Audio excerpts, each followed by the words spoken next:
Hey guys, Jason Timothy here, musicsoftwaretraining.com, and I'm back for another 101 Ableton tips.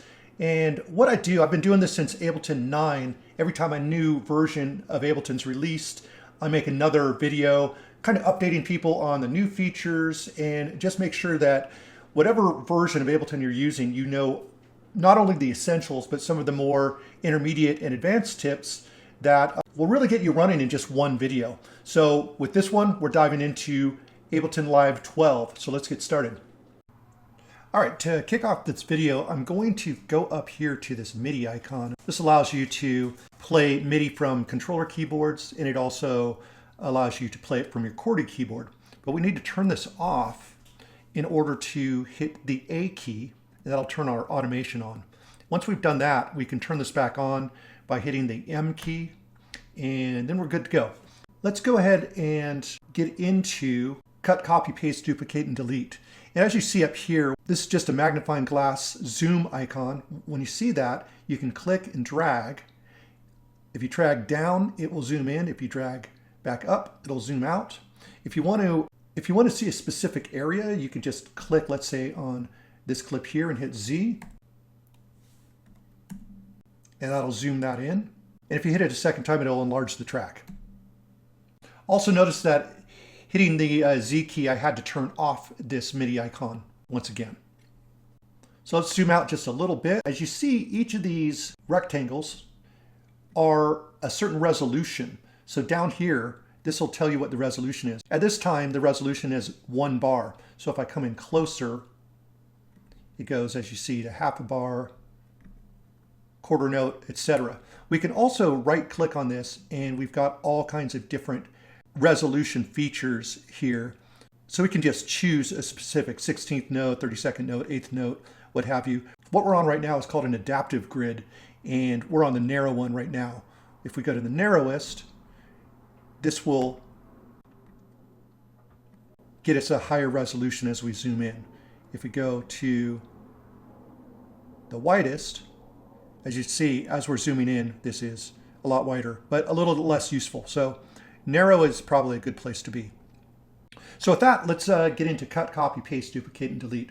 So if we highlight a certain area here, we can, let's say, grab this right here. When you see that hand tool, you can just click and drag.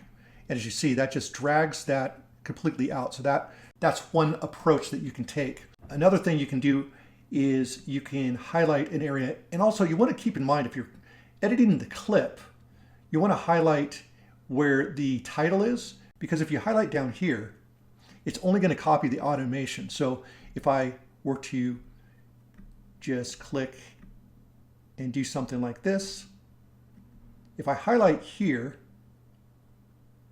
and then copy and paste, as you see, it won't copy the clip, but it'll copy the automation. If we want to just make an edit in any location, we can hit the resolution line and then just hit Command E, and that will make a cut right where that is.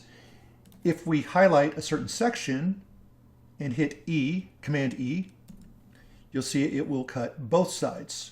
If we hit the delete key, it'll remove it. If we hit the 0 key, it will keep it there, but it'll disable that. In other words, when you play this, this will be muted or silent. And if you hit the key again, it will come back. If you want to duplicate, you just highlight a certain section and you can hit Command D and just duplicate.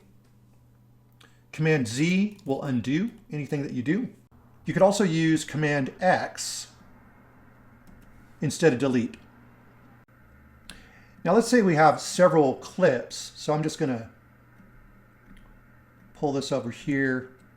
Let's duplicate.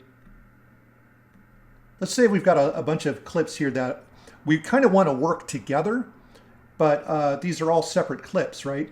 And we don't want to highlight all of them every time we move them. What we can do is we could just highlight them once, hit Command J, and that will consolidate these. So now it's just one clip.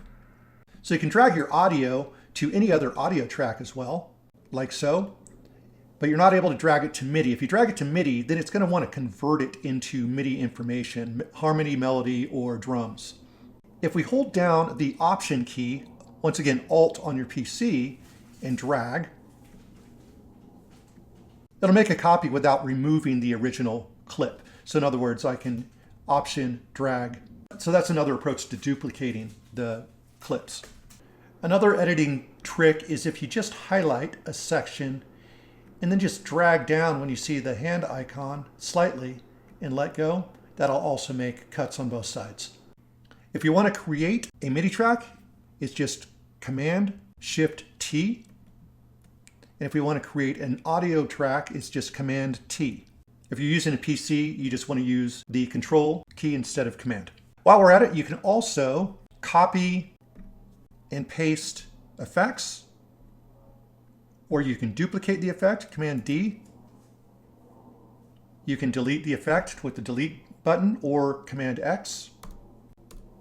And you're also able to just click and drag to move the effects to a different location if you want to change the order. If you want to create an empty MIDI clip to add MIDI to, you can just highlight the length of the clip that you want and then Command Shift M. And now you can draw in your MIDI on that clip.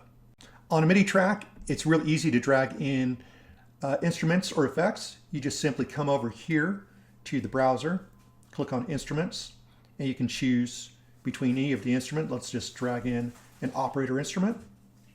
And you can drag it on the track just like I did. Or you can drag it down here. Same with audio effects. Any audio effect that you want, you can drag either onto the track and it'll add to the track that's highlighted, or you can just drag directly in. You could also double click on the effect and that'll also bring it into the track. So whatever you prefer. Now, if you want to edit a full song, in other words, let's say we wanted to duplicate this part and have this kind of move over. So just so we can see this, let's change the color of these three here. There we go. All we got to do is highlight just one of the tracks, any track we want. And now to duplicate, instead of Command D, it's Command Shift D. Once again, Control if you're using a PC. And as you can see, we just duplicated that and extended the song. We could also Command Shift X. We could copy a section, so Command Shift C, Command Shift V, and now we were able to paste it elsewhere. Next, let's get into how to get audio into here. We worked out how to get MIDI instruments and MIDI effects. For audio, all we have to do is, if we find our samples, or if we have our own sample folder, all these are audio tracks here from samples, and drag right in to an audio track. Another approach that I can take is if I've got audio on my desktop or in a folder, I can just click and drag that directly in as well. And obviously the last way to get audio in is by recording it in. So you could arm a track, and right now I've got the microphone, as you can see here. We just set that to in, and then put where we want to start our recording. And I'm just going to solo this. And then we just hit record up here. Test 1, 2, check 1, 2, recording. And there we go, we've got this recording. We can just turn this back to auto. If you want to do fades on your clips, what you want to do is turn off your automation. Once again, make sure that this MIDI icon is off, and then you can hit the A key, turn it off, and now you've got your fades. So you can do your fade in, fade out, and this middle will kind of allow you to fine tune. Now, if you want to do multiple clips at the same time, what you need to do is link your clips. So you have to link the track. So I'm highlighting one, holding Shift, highlighting the last one, right click, link tracks. And now, when you do one, you'll do all three, like so. Now, if these clips are not lined up, this won't work. So they've got to line up. And then to unlink, you just, once again, highlight these, right click, unlink. To record MIDI, that's really easy. We're just going to solo this track here. And we're arming this track. And now our QWERTY keyboard will also become our MIDI keyboard. We just need to hit the M key to turn this MIDI icon back on. Put our cursor where we want to start recording. We can choose our count in by clicking here by the metronome. I like 1 bar, but some people like 2 bars, so you can do that. You could also select what sound that you want for your metronome. I'll just use the classic sound. Then we just put our cursor where we want, hit record, and it gives us a 4 count.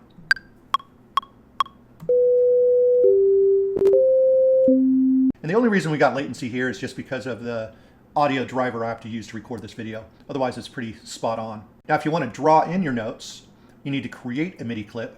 And we just do that by highlighting Command-Shift-M once again. And then we could draw our notes in here just by double-clicking on the locations where we want to put our notes. If you want to hear what the notes are, you just turn this speaker icon on. Speaker icon also works over here when you're browsing different sounds as well. For example, if you are browsing samples.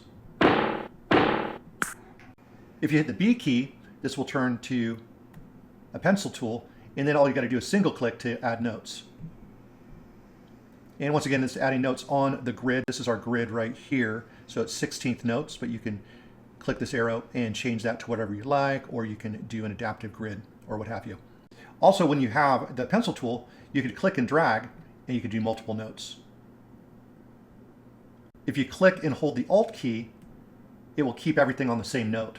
Really good for like if you're doing hi-hats or different things like that. Now, if you want to write to a specific scale, as you can see over here, we're just on a C major, so this is just all the white keys here. But we can select any scale we want. Let's say E minor, but we could also do all these different types of scales. So let's just do minor scale. And as you can see, these pink notes will show all of those. Now, if we only want to see what's in the scale, we can just click the scale button here now. And now everything that you put in, let's just turn on this icon here.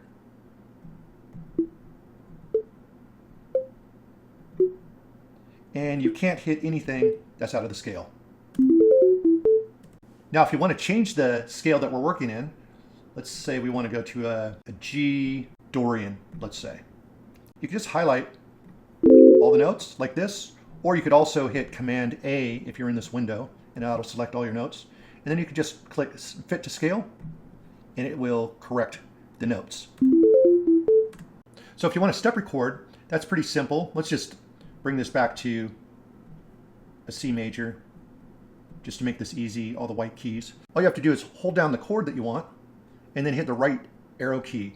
And since we're on 16th note, every time we click the right arrow, it just makes the chord a 16th note longer. So you just start with the cursor where you want, like so, and then we can do the next chord.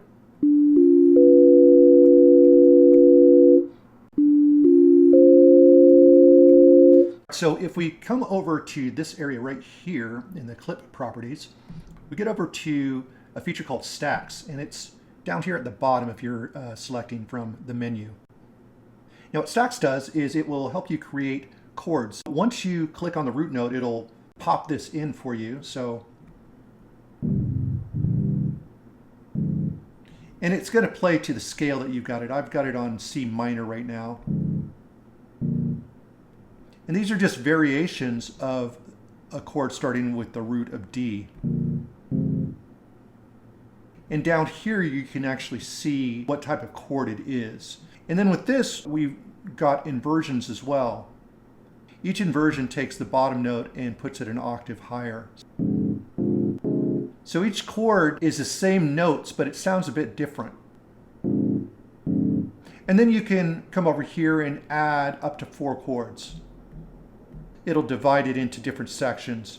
So now it's just playing the same chords. But you can come in to the second chord, and if you hold the Shift key, it'll be easier to select the root note. So as simple as that. And then each of these chords you can have variations if you want. So you can check these different.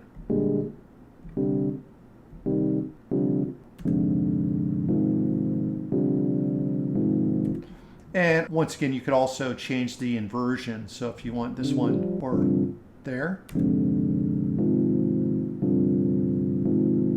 like so. Now, another cool thing that you can do with chords, if we come over here, is we now have the strum function. So we can highlight a chord and actually make it sound like a strum. So this is the low note to the high note. So this here, we just simply move like so, and we get more of a strum. Maybe this chord here, you can do something more like that. And you may need to obviously adjust your chords accordingly. If you have trouble making melodies, you could take kind of the root notes of each quarter note or whatever you want. In this case, we've just got, and then we could come over here, this middle tab, and then from the drop-down menu, we can choose Connect. And now what this will do is if we highlight all of our notes, we can now use density, spread, rate, and tie to randomly add notes that are in the chord. And we can use spread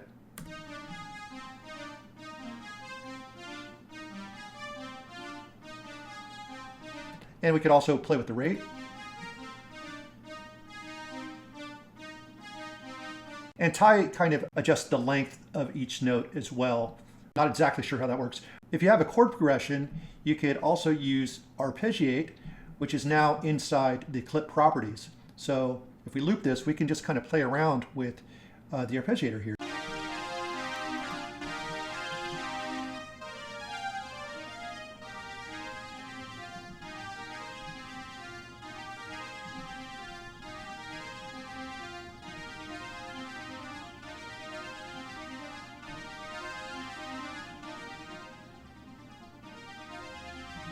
You could also explore span, which is an interesting note length editor. Highlight all the notes, and then you can play with variations in the note length, the note offset, and you've got these choices in here, and play with the different variations here as well. And if you want to edit multiple tracks at the same time, you can just highlight them here, and then you could turn on and off, solo everything together, arm everything together. You can change the volume, you can change the penning. To close all your tracks, just option click on the arrow of any track, and that'll close it, and then click on any track to reopen. Command A will select all of anything. It'll select all your clips, or if you're in a MIDI track, it'll select all your MIDI notes as well. A key turns on your automation. B key can change to pencil tool, and that can give you the ability to automate incrementally, like so. And the B tool will also make the pencil inside your MIDI area as well. Command F will help you find anything. So if you type kick, as you can see, all of the kick options show up in the browser right here. If you're playing a track, and then you hit the space bar again to stop, by holding shift in the space bar, it'll continue from where it left off. Otherwise, when you stop, it'll start back from the last place it started. Once again, the M turns on the keyboard icon, and that allows you to use your QWERTY keys when you are programming drums or playing synthesizer with your computer keyboard. Down here, if you hold Shift and Tab, it'll switch between the instruments and effects and your MIDI properties. If you want to show the mixer in the arrangement window, it's just Alt-Command-M. Alt-Command-I will show the ins and outs as well. Tab will switch between the arrangement window and the session window, and we could also Option-Command-M to get rid of the mixer, bring it back, or the ins and outs with I. Command-M allows you to MIDI map to any knob or fader. So just click where you want, wiggle the knob on your controller, and then Command-M to turn it back off. You could also map keys with Command-K. So if I want to turn this track on and off, I could just select this, hit the 1 key, Command-K to turn it back off, and now every time I hit the 1 key, it'll turn this off and on. If I want to remove it, I just hit Command-K again, click on the number, and delete. If you want to make fine adjustments with the knob, hold down the Shift key, and then click and drag, and the adjustments will be much smaller. Shift and question mark opens the info box here.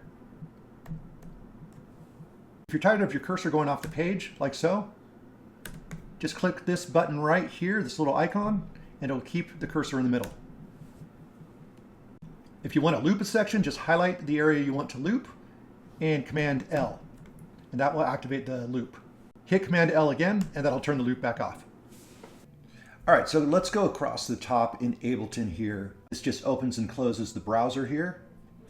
Link, when you turn this on, it'll allow other devices that also have Link to sync up with the tempo of Ableton. Tap is just a tap tempo. This here is the tempo. You can just type in whatever tempo you want here. This and this are for DJs, and basically what it'll do is it will speed up or slow down track slightly. So if you're beat matching another song, this is kind of like pitch correcting.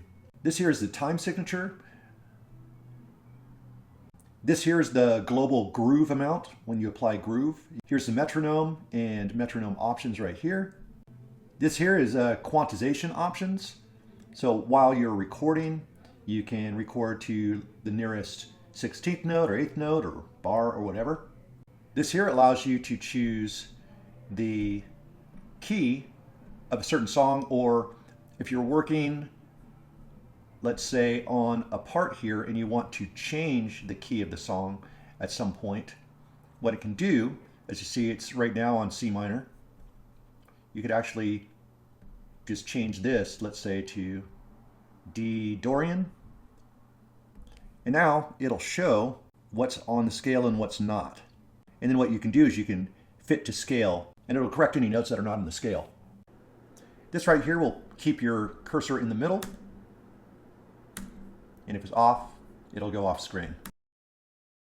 This is your play, stop, and record control. Plus allows you to do overdubs on your Midi without erasing what has already been recorded there. This here will reactivate automation if there's any automation that's been deactivated. This here is a Midi capture. So if you have a Midi idea or you're just kind of jamming, but you weren't recording, if you like that for some reason, you just hit the capture and it will give you those notes. This right here is a record button for the session window, and it's the record button that's connected to the push devices as well. All this right here has to do with the loop bracket, and what this is, this says where the loop bracket begins, and this shows how many measures it's looping. So if we stretch this over to 8 measures, as you can see, 8 measures over here. Punch in or punch out, all you have to do is activate these, and then you set the loop for the section that you want to punch in and punch out. That way, let's say you're recording a vocal or something and you mess something up here, you can just sing along here while you hit record, and it won't record until you hit this area here. You just want to make sure that the loop is off when you're doing punch in and punch out, otherwise it's just going to sit there looping over there. And now we'll just record.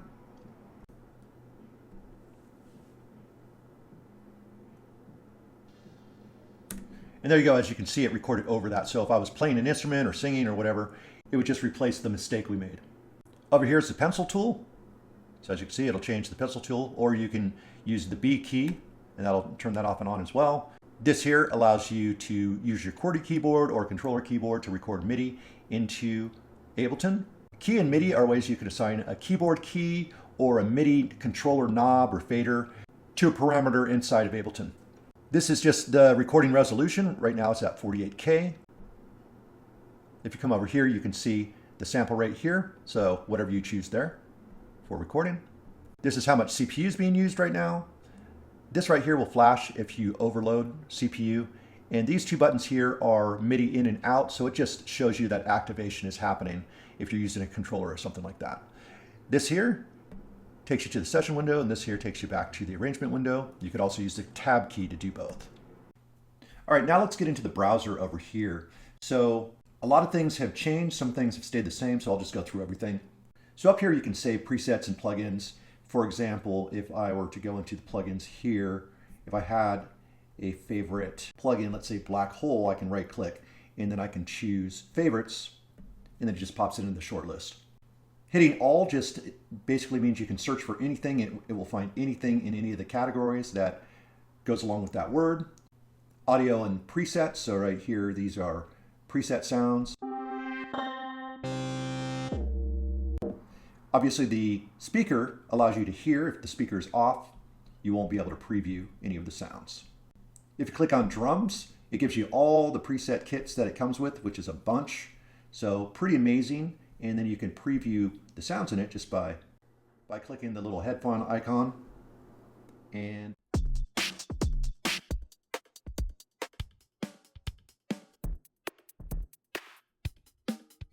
so forth. It'll give you a loop using the sounds in that kit. So it'll make it easier to find. Instruments are set up alphabetically from A to Z. Same with your audio effects, Midi effects, your modulators, envelope follower, expression control, LFO, shaper. These are all great tools. All your Max for Live devices, all your third-party plugins are here. Clips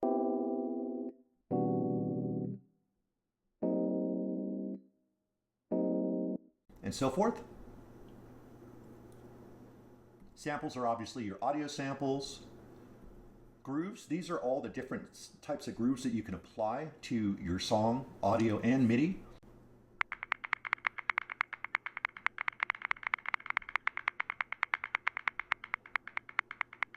Anything that you like, you can just drag into the groove window, and then you can apply it to any of your audio or MIDI just by going to there, and then where it says groove, you would just apply the groove that you want and use the settings.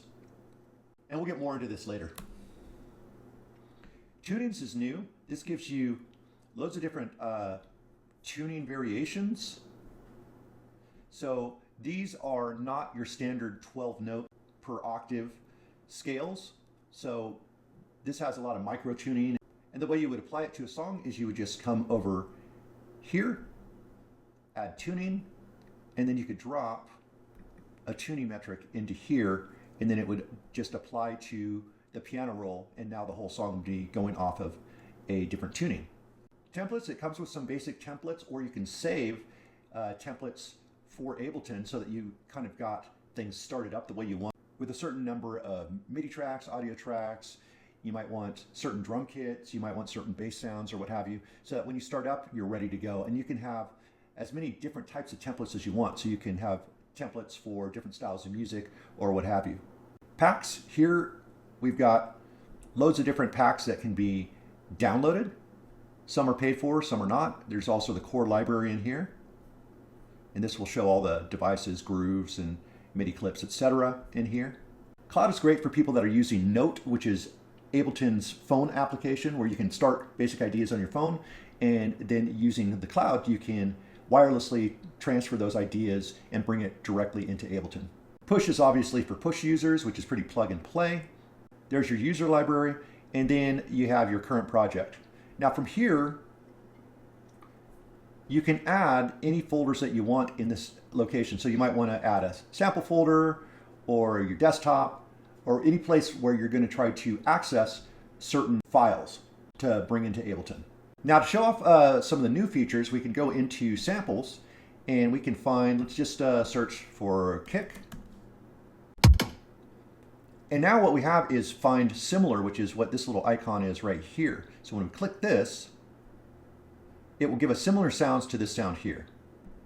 And as you can see here, this shows you how close the sound is to the original. And it starts with the most likely one and then goes down from there. So our main one.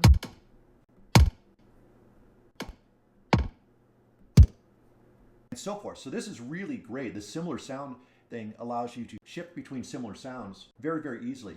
So we could also do the similar sounds here with Ableton's drum rack. So all we need to do is just click the icon right here.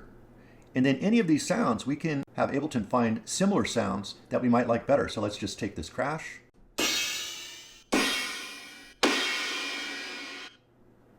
Ride cymbal.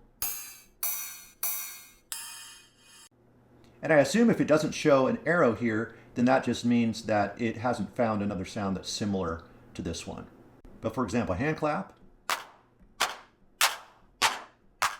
Really, really easy to now change sounds. And you can also just change all the sounds just by hitting this button up here. And that'll change all the available sounds. So another feature, let's say we're looking for bass and we find a sound here.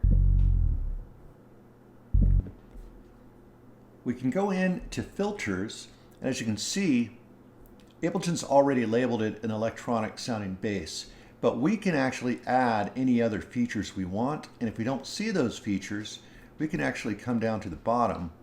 We can add a group, we can add a tag, we can add all kinds of different aspects to the sounds if we want.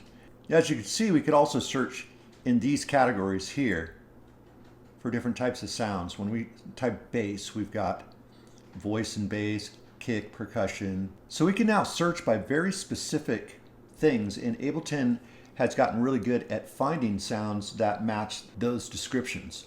So I'm not going to dive too much deeper into filters, but it's something you probably want to explore. Another cool feature here is that this now has a memory, so we can go back to things that we've searched for before to very easily find different searches in our history. Now here's a new feature in Sampler that's really cool. So if we come into Zone, we can drag in several samples. So I'm just going to drag in several clap samples here. And we can assign this to all keys or any specific key. So let's just say we just wanted all these to be on the same key. So I'm just going to put it all on C3. And now we can turn on round robin. And what it'll do is it'll play a different sample every time. And it can go forward, backward, random. You can also have it set every quarter note, half note, bar, or what have you. When the track's going, every time it plays, it'll randomly pick another one and then reset every bar or every quarter note or every half note or whatever you want to do. So this should be exciting for those of you who use Sampler. All right, so let's get into some drum programming.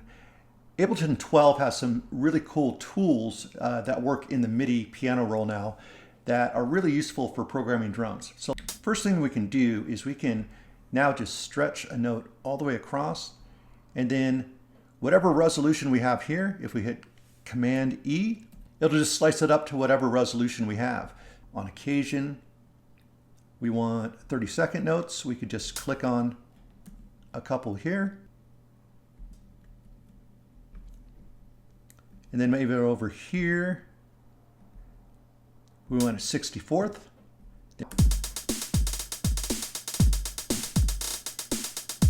If we want to make our own slices, we could just simply hit Shift E, and now we can cut wherever we want. And this is not necessarily on the grid.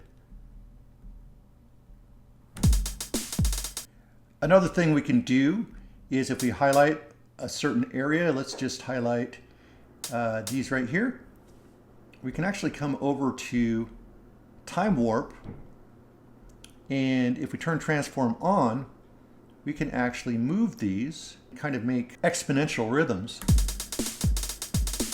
Another option we have is Ornament, and this is really good for snares. So let's get rid of that there. What I can do is I can make a flam on any snares I choose. So I'm just going to do every other one. And then here we just type in flam, and as you can see, it'll put it in there, and then we can choose the position and the velocity.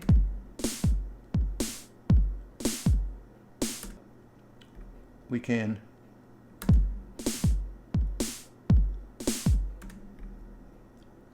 go back.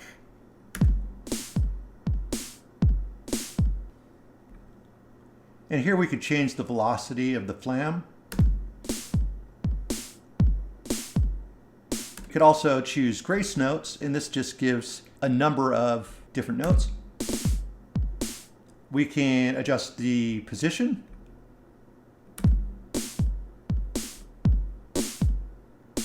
And we could change the chance, which you don't really need to do on this, but we can get into chance now with, let's get back into our hi-hats.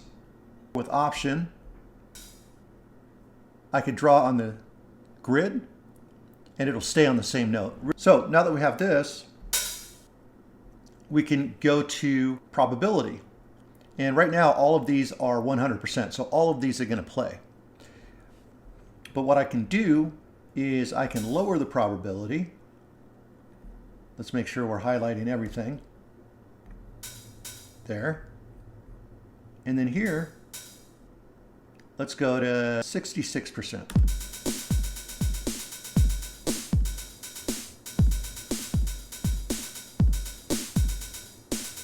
That makes things a little bit more fluid and random every time it goes through, so it's not the same loop every single time. Next, what you want to really take a look at is humanize. So we can actually humanize these by just changing the percentage, and we could listen in real time.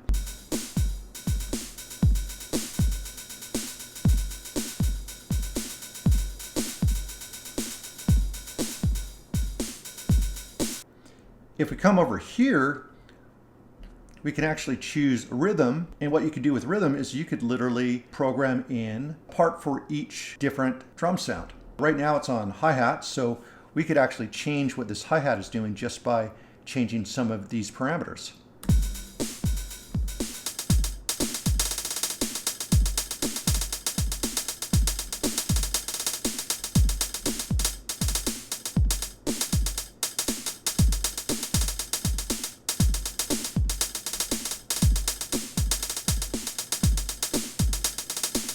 If we want a volume ramp, we could just highlight what we want to ramp, and then we can click over here, and then we get these ramp settings.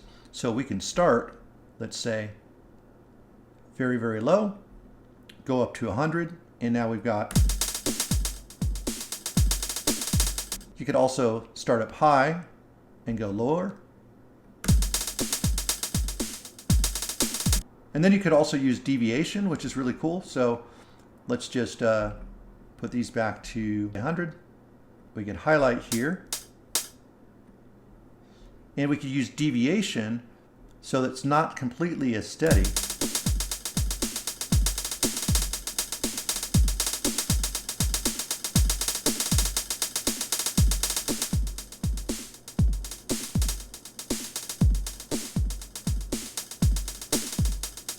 To really give something a lot more velocity dynamic. Some real quick tips in the piano roll here. We can drag this all the way up or down. If we're playing with a QWERTY keyboard or controller, as you hit the notes, you can use the Z key or the X key to lower the octave you're playing. And you'll notice it down here. The C and V key will change the velocity of the default note. So right now, if I double click here, you see the velocity is all the way up to the top. If I use the C key, you'll see down here that the value will lower from 120, 100, 80, and now when I enter a note or play a note in, as you can see, the velocity shows that value. If we want to move notes, we just hit the right or left arrow key. If we want to lengthen notes, we hold Shift and hit the arrow key. If we want to shift notes an octave higher, we just hold Shift and the up arrow key. Lower is the down key. If we've selected a note and we hold the Option key, the up arrow key will move to the next MIDI note, and the down key will do the opposite. If you right click over here, you can select whether you want to show sharps and flats, just flats, or just sharps. So in this case, we got sharps and flats, and as you can see, it shows both. If I right click and just choose flats, now it'll just show those. Let's warp a track. So when you have an audio track, start turning on warp. And we're going to look for the first downbeat. Usually you can tell by these little spikes here that this is where the beat starts. Turn the metronome off for a second. If the beat starts later in the song, just set this to 1 by right-clicking. And then we'll get rid of this for now, first marker. And now we just want to find the first beats.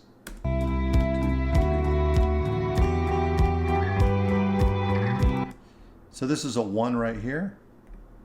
So we stretch that. That should line up with the metronome now.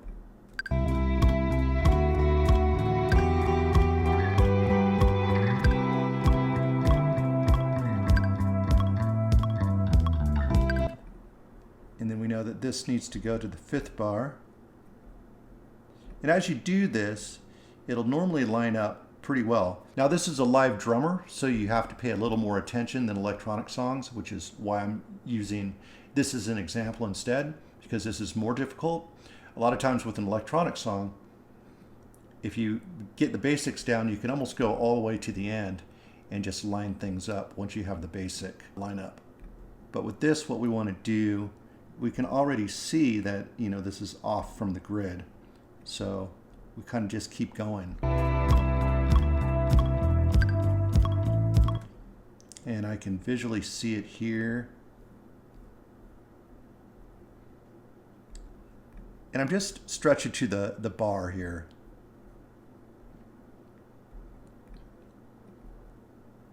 So what I'll do is I'll turn the metronome on, and then I'll start dropping this speaker to just see how things sound with the metronome.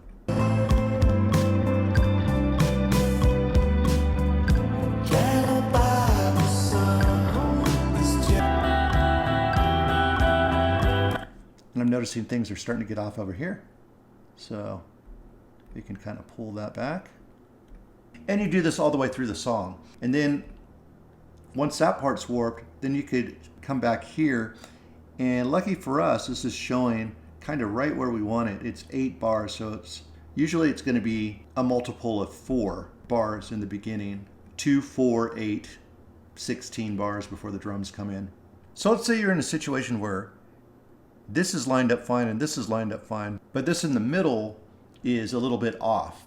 Well, you don't want to just move this because then it puts everything else off. The way you solve that is you just hold Command, and then when you hover over the gray, you see it makes 3 markers. Then you can click, and now when you move this, these markers are locked in. So you could just fine tune this wherever it needs to move. And obviously you can get in closer and closer. Now, if you want to fine tune, you could hold the Shift key, and over this marker, you just click and drag, and you could actually fine tune exactly where the waveform is. Now, if it's grayed out like this, and you hit Shift, now you can move the warp marker wherever you want. Now over here, we have different warping algorithms. Beats is really good for drums. Tones is good for lead sounds or bass lines, something with a clear pitch. Texture is good for more polyphonic and noisy sounds. Repitch works more or less like a turntable, so it's actually slowing down or speeding up the audio. And then Complex and Complex Pro are typically good for full songs. Now, if you want to affect the envelope of a sound to kind of make it tighter, you can actually keep it on beat mode and then come up to this top option here. And now this 100 is the amount of the envelope, 100 being regular, and as you bring it down, it's going to shorten each transient.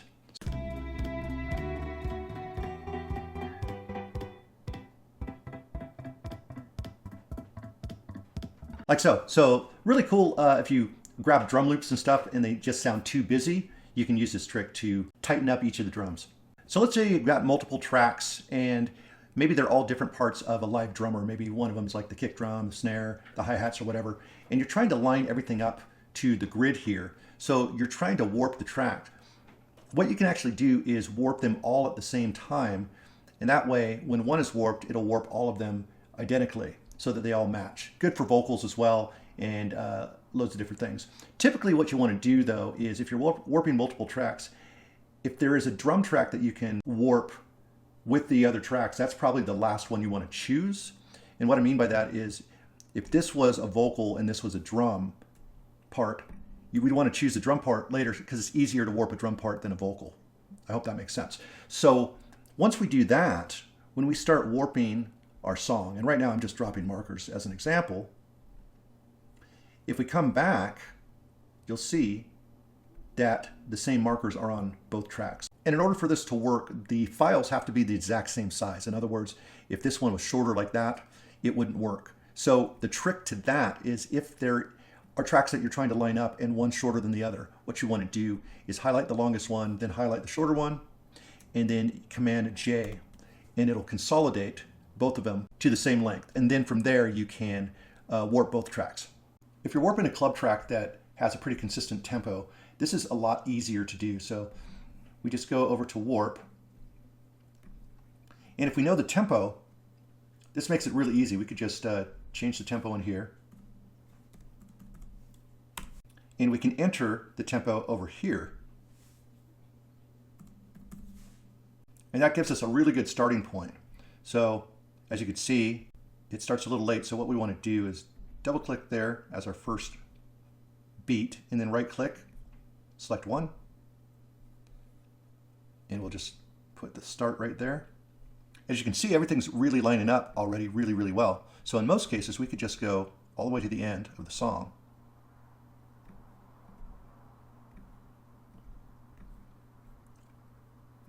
And check to see if things are lining up.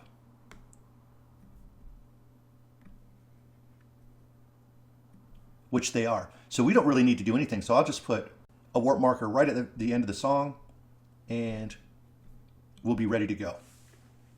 All right, let's get into automation. So if we double click anywhere, it will create what I like to call an elbow.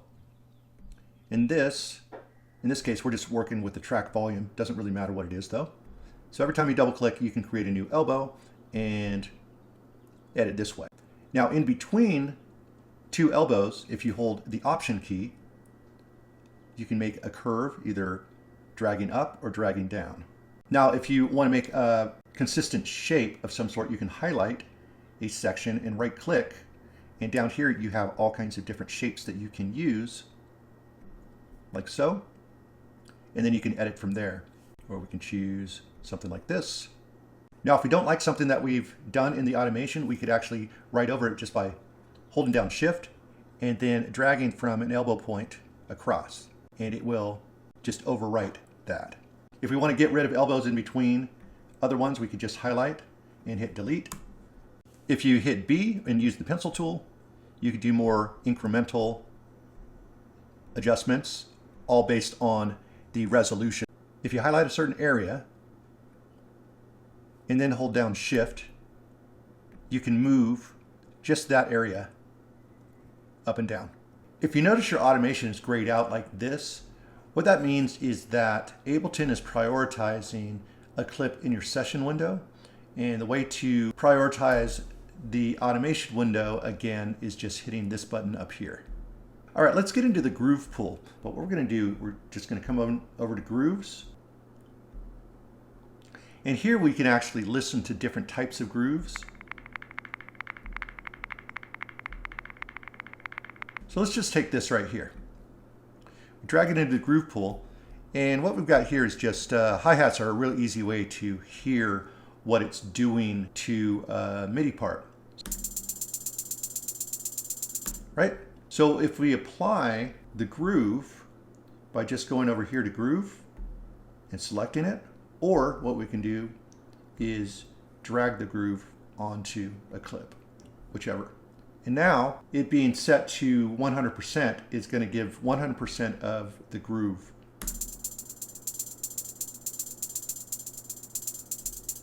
It's also giving the velocity, so we can control velocity as well. So if it's not controlling any velocity, we still get the groove, but we don't get that volume shift. And what random does is just randomizes the results a little bit, so it doesn't play quite as consistency. It just gives a little bit more of a human feel.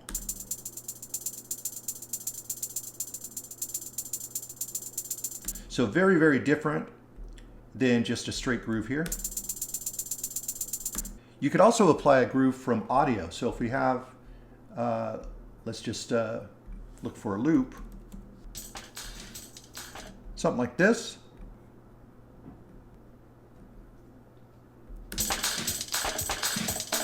What we can do is we can just grab this and drag it into the groove pool, and it'll analyze it. And now that we have that, we could actually apply that instead to our groove. So let's change over to this sauce loop. And now our hi-hats will conform to that groove.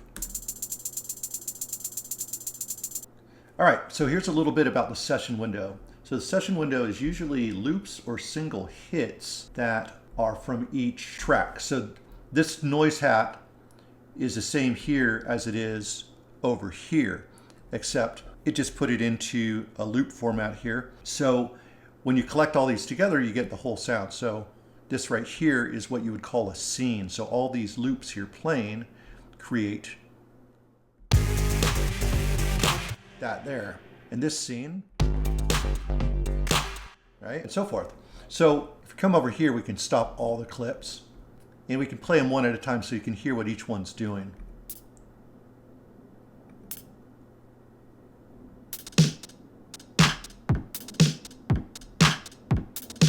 Now what's cool is we can create a new scene pretty easily just with Command I,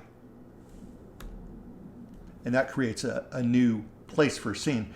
But what's even cooler is if you're still trying to figure out like different parts in building your track, let's say I just want these 3 clips here in one scene. Right? I like the way that sounds. So I could hit Command Shift I, and it creates a whole new scene with just those clips. And then if I want to add to that, I can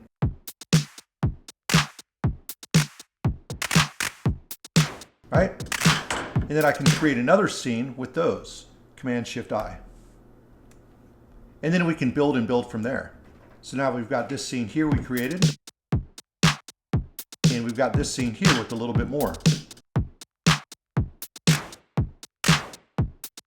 Now you'll notice when I click here, and then I click another one, it waits till the beginning of the bar. So it lines up. This is usually ideal, but if you want it different, then you could actually set it to quantize to the nearest 4 bars, 2 bars, or you could turn it off. If you turn it off, you'll be able to hear that this will probably be not in time with this.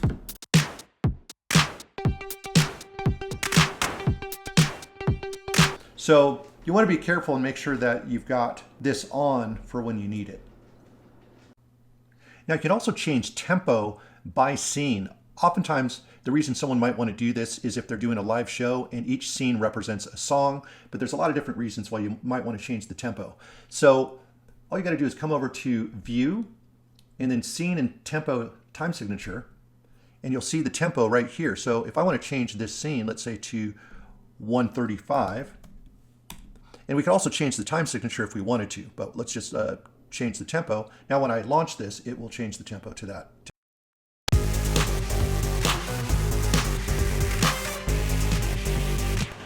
Like so. And then the next one, I could change to 119, and it'll go back to that tempo as well. And you can see that over here as well. All right, so let's get into a couple follow action tips.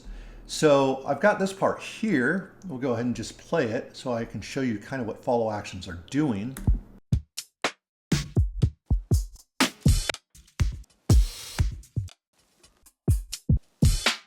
So what this is doing is it's taking bits and pieces from a bunch of different loops and changing randomly from one clip to another while continuing the pattern. Let me explain this a little further. Some of these are changing every 16th note, some of these are changing every 8th note, and some are changing every quarter note. As you can see here, this would be an 8th note, a 1 would be a 16th note, and a 1 here, which like down here, this would be a quarter note. And this is a full bar. So the options that we have is that we can choose how long it stays on one clip before it chooses to do something else. In this case, I have other, which just kind of means it's going to randomly pick something that's not itself. But we have other options here. Play again, previous, next, first, last, any, and so forth. The difference between other and any is if you choose any, that means I can play the same part twice. You can also shift between 2 different actions. So maybe you can do other and next, and then you can choose the percentage of which one would do which. But in this case, we're just going for random here. When it's on link, this is a little different than this. So I put it on unlinked so I can specify the amount of time that I want. it to stay on each clip. So when I highlight all of these, I can choose all of this for all the clips at the same time. Now, if I turn follow action off, you can actually hear what each drum loop is doing.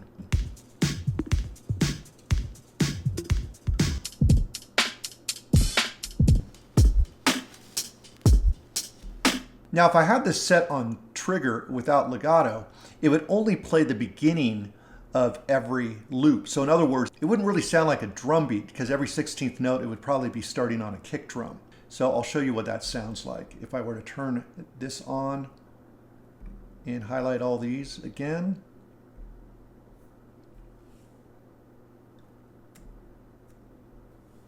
Let's turn legato off and just keep it on trigger. This is just going to play the beginning part of each loop. So turn back follow action.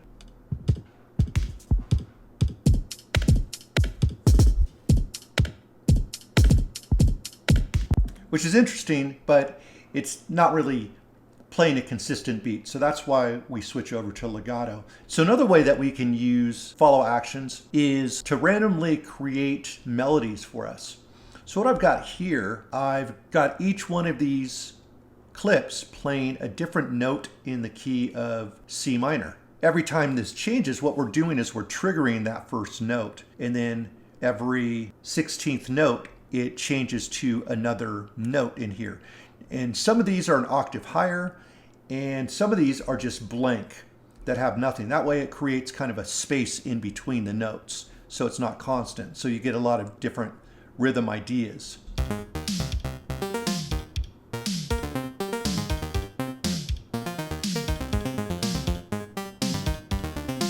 And if you want to record some of these and then cut out your favorite parts, you can just create an audio track, set it to resample, and then just solo the track that you want to focus on. We'll just arm this track, and then we'll hit play.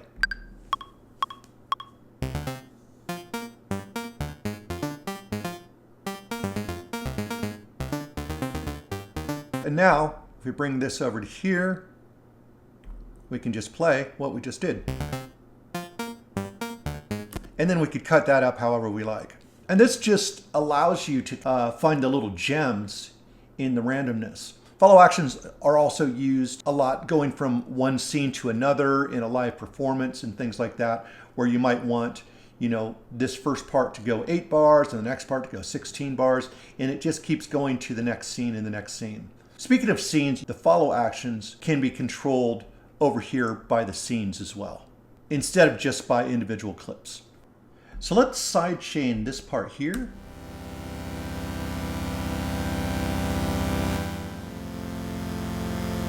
These long chords to our kick drum. All we have to do is just drop in a regular compressor from Ableton's tools, click on this arrow and hit sidechain. And then when choosing audio from, we'll just pick the kick track, which is this 909 kit. And now what we can do is we could bring down the threshold until we start noticing a pumping effect. We want the attack to be immediate, and then we could affect the release.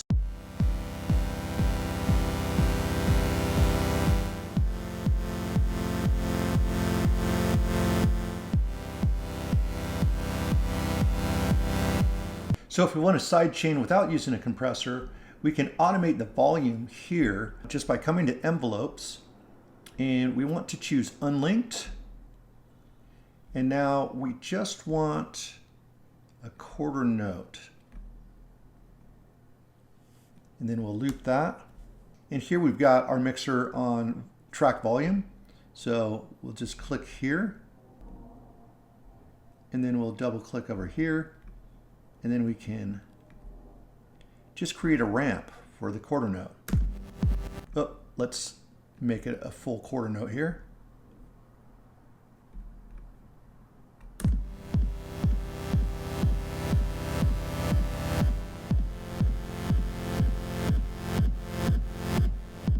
If you want to freeze and flatten a track, whether it be to save CPU or to convert a MIDI part to audio, you just simply click on the track, right click, and go to freeze track or freeze and flatten. So if you freeze the track, You still have the ability to edit volume, but you can't edit the MIDI itself. You can also still cut, copy, paste, duplicate, and delete the parts, but you just can't change the MIDI unless you come back and unfreeze the track. Now, one way to get it to audio is you could just hold Option and drag to an audio track, and that means that you still have your MIDI, but you also got your audio track here. You'll just want to mute one of the tracks so that they're not doubling up. Or what you can do is just right-click and flatten the track, and that'll just turn your MIDI and all the effects into audio. Now, if you have a melodic part in audio and you want to convert it to MIDI so that you can use other MIDI instruments with the same MIDI pattern, you just simply right-click on the audio track and convert to harmony. And it does its best to figure out what those notes are.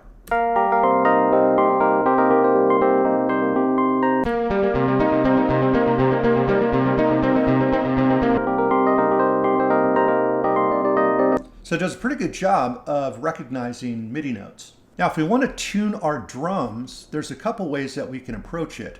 There is tuning here.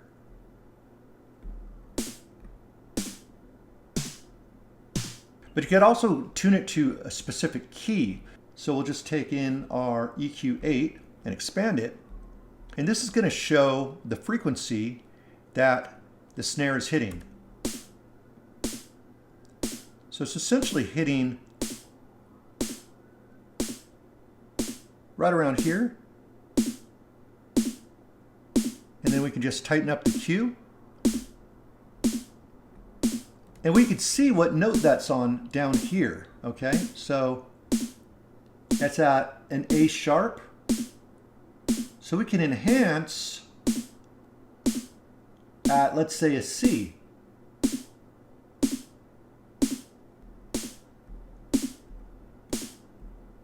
So you can hear the difference in the tone just by enhancing that. And once you know that frequency there, you can actually come up with another. And we'll just find another C, like right there. So that's just another harmonic.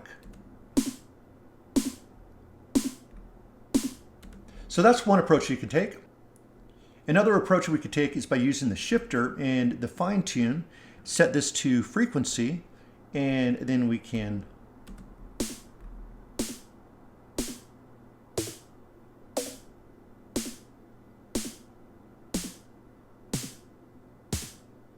and get a lot of mileage out of that as well. You can add ascend very easily just by create and insert return track.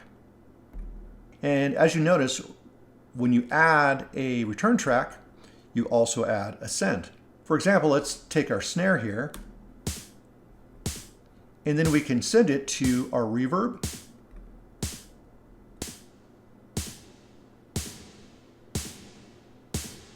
We could send it to delay.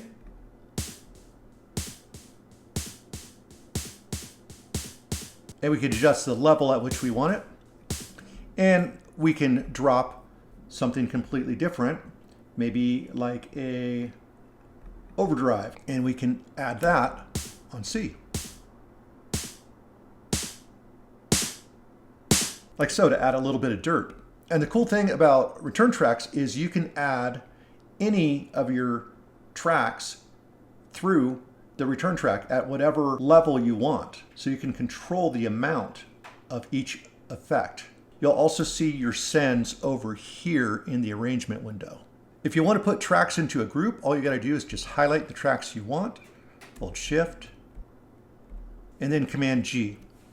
And now all those tracks will be inside the group. You can add effects to just the group, and that will affect all the tracks here.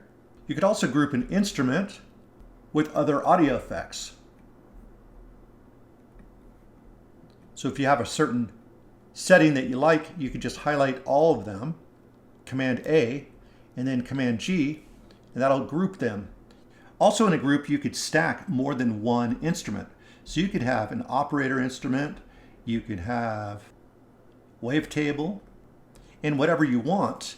And then you can mix all of these together and then it will play all of these layers together on one track. A good use for this might be, let's say you have a wavetable with a saw wave. Add a little unison. And then what we can do is we can add our EQ, and we can come over here and remove the subfrequency. So let's just take it to 122 works, right? So I'll just copy that. And then on the operator, we'll remove this. I'll just do the opposite here. So now it's only having those frequencies that we removed, and this could be our sub. So for that, we just want to make sure we have a sine wave. Then we'll bring the coarse down an octave so it's lower, and now we've got a proper sub and our normal bass on top. It'll just thicken the sound.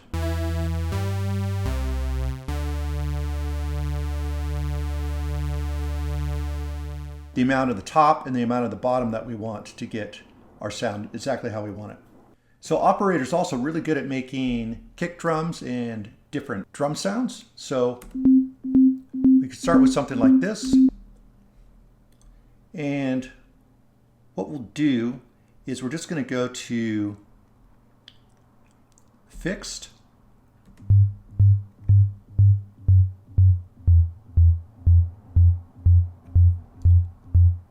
And then we'll bring the envelope low.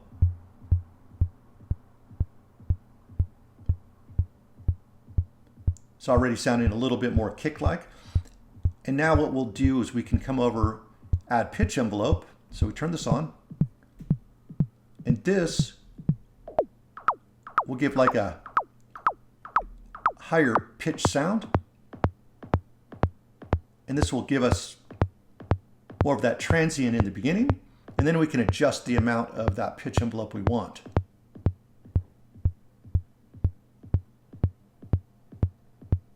Really simple way to get a kick drum.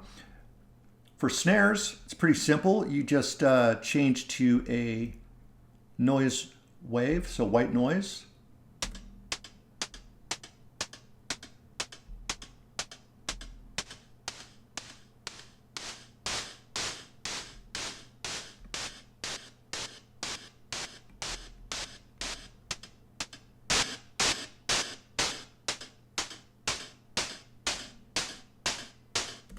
And then we just use the filter to get the right frequency range.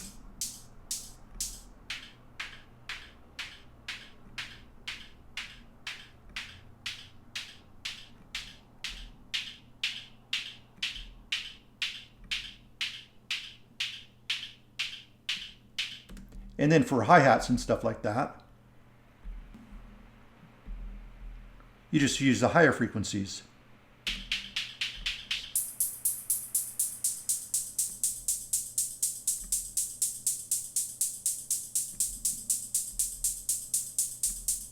All right, next let me show you how easy it is to do reverse reverb. So you just take a sound, I got a snare here.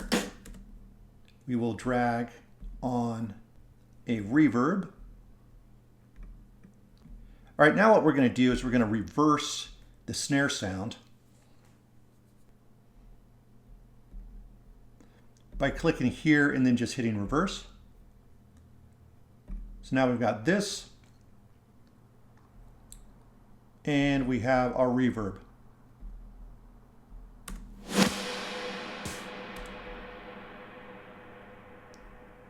And I'll make it a little bit shorter.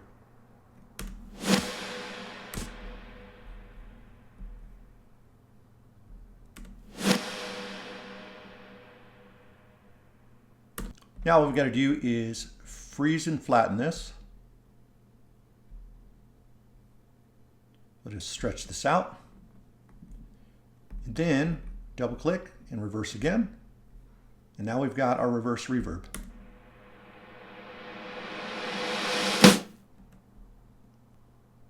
And we can make it as long as we want or as short as we want.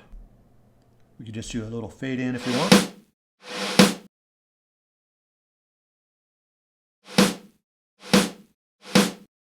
And there we go. Now, Impulse is a really good drum tool. Not quite as in-depth as drum racks, but it does have its own specific things that it can do that drum rack can't. The one issue, though, that a lot of people have is they want to affect each of these sounds separately.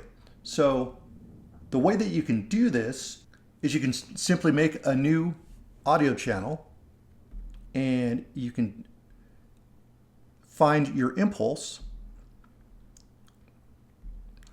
and then you could grab your specific sound and set this over here to N. Now I can add whatever effect I want on this. For example, maybe just a simple delay or something.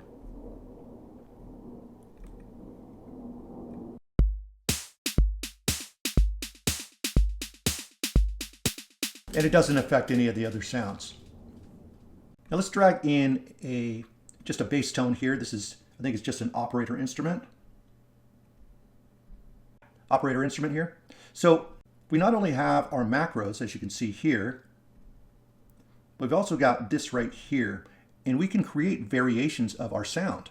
So what I can do first is just kind of create parameters from this. So all we got to do is map our filter cutoff, filter frequency. Let's kind of bring it somewhere in the range of here to here. Filter drive, we can make that a little more reasonable. Filter resonance, let's make that, bring that down just a little bit. Filter envelope, sure, why not? We'll just leave that where it's at. And now what we can do and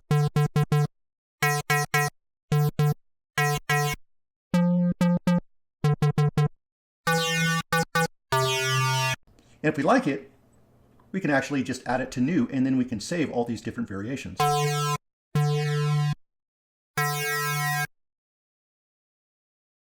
And this is a great way to get a lot of variations from one preset. Obviously, you don't need to use random. You can actually fine-tune each sound the way you want it, and then hit new, and it'll just save it. But having the random feature just gives you a lot of surprises and interesting things, and you can try it with loads of different sounds. Now, if you want to record from the session window into the arrange window, that's really easy to do. You just hit record, and then you hit play on the scene, or groups of scenes. And over here, as you can see, you start recording. And then once you click here, those will be printed in the arrangement window. On most knob parameters, like this here, wherever it's at, if you double click, it'll go back to its default. That's the same with over here with your panning, or if we've got this here, double click, back to 0. Okay, let's say we've got this loop right here, but we don't want this double note at the end. We instead want it to sustain through. What we can do is just stretch this note beyond the loop area, and then we just need to do the same thing on the first note. And now those notes will sustain through.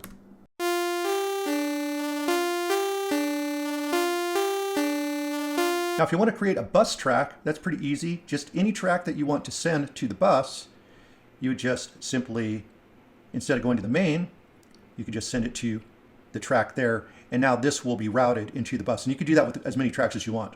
Although it's just as easy to highlight tracks that you want to go to a bus and just group it and just use the group as a bus. You could also receive from another track as well. And then this will receive that track. You just would want to put that to in if you want it to be heard. If you only want to see the notes that you've got MIDI in, you can just fold here and it'll just show you those notes. If we highlight all these notes, we can set our chance, let's say, to 70%, right? And then if we want to record that randomness, we can just set it to a MIDI track. So I can take in here from analog, and then as we record, just arm that track, hit record.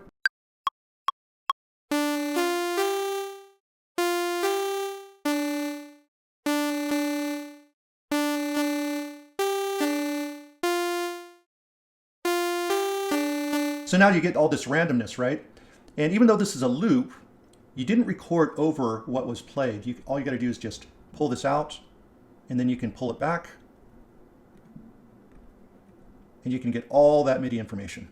If you have a simpler instrument and you find that you need more sampler features, you could right-click on Simpler and just change it to a sampler, and it'll keep all the settings so far, and then you can continue to edit with all the extra modulation and filter options that Sampler has.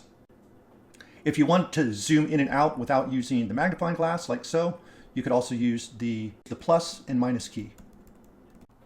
All right, let's get into comping now. So, got this just simple drum beat, and I'm just going to play this analog synth. So we'll turn on this so I can use my chord keys. So we'll just make a little 2-bar and hit record. And this is probably going to sound terrible, but that's not really the point.